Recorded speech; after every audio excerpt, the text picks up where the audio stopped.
እንግዲህ ከዚህ በኋላ ያው የ50,000 ድርሃሙ ስርቆት ነገር ያው ተከሰተ። በጣም ደስ ብሎኝ በቃ ሳምኩት ድርሃሙን። እንዴት መሰለሽ የአረብ ሀገር የሚኖሩ ልጆች የሚማሩበት ነገር ማለት ነው።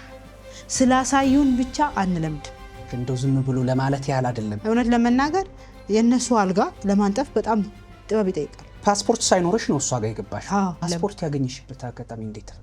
ፓስፖርት የሌለው ሁሉ ፓስፖርት ያዝ ሲባል በቃ ለጓደኛ አሁን ላልኩ ለባለው ለታይ ምን አልኳት፣ ይሄ የኔ ጸሎት ነው አልኳት። ምን ነው ምናምን ሁሌ ቅዱስ ሚካኤል አምጣልኝ ነው ነበር። እግዚአብሔር ለምኙ እንጂ የትኛውን መንገድ ያመጣልሽ። ሚስትሮም ቢሆን ሰርቼ መለወጥ እንደሚቻል ወይም ደግሞ ገንዘብ ምንም እንዳልሆነ ማሳየት ፈልጋለሁ። ዋና መኖር ብቻ ነው። አሁን ሰው ቢሆን ነግሬሽ እምቢ ብለሻል፣ የራስሽ ጉዳይ ነው። መጥፎ ሰዎች አሉ፣ ሊደፍሩ የሚችሉ ሰዎች አሉ። ከዛ ምክንያት ይወጣሉ። ግን ከወጡ በኋላ ምቾት ይፈልጋሉ። ለምቾት ሀገራችን በቂ ናት፣ አየሯ ብቻ ትበቃለች። ግን ለመለወጥ ትዕግስት ያስፈልጋል። የልብሽንም እንደው ቅንነትም ጭምር ተመልክቻለሁ። አረብ ሀገር ገዳም ማለት ይቻላል። አንዳንዴ ሰዎች ክፉ አድርገው ያዩታል። ለአረብ ሀገር ልጅ ያላት ለአረብ ሀገር ሴት ያለ አመለካከት በጣም መጥፎ ነው። እስቲ ስለሱ አጫውቺ። በመንፈሳዊ ምክንያት በአረብ ሀገር ልጆች በጣም ብዙ ሰዎች ቢበሉ አሉ። አልዋሽም እኔ፣ ምክንያቱም መማር አለባቸው ልጆች። ለዋሽስ ብትይ አደባባይ ሚስጥር አይደለም። እንዴት ለፍተው እንደሚያገኙት እኔ ስላየሁት፣ ተርበው ተጠምተው ወጥቀው ተነስተው ተቸግረው የሚያገኙት ገንዘብ ቀላል አይደለም። ገንዘብ አገኘው ምን አገኘው?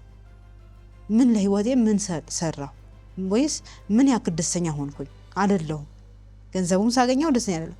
በእግዚአብሔር ቤት ብቻ ነው ደስታ የሚገኘው። መዝሙር ወደ መስራት ሂደት ስትሄጂ ቀላል አልነበረም። ይሄም ሂደት እግዚአብሔር ከመረጠ እኮ በየትኛው መንገድ አውጥቶ እናገለግለዋለን። እኔ ላገልግልህ ነው ያልኩት እና ለምን እፈተናለሁ? ይሄ ሁሉ ነገር ደግሞ እግዚአብሔር ለበጎ አደረገልኝ ብለሽ ዘምረሻልና ምንድነው ለበጎ ነው እንድትይ ያደረገሽ ነገር? የማያልፍ ነገር ምንም የለም።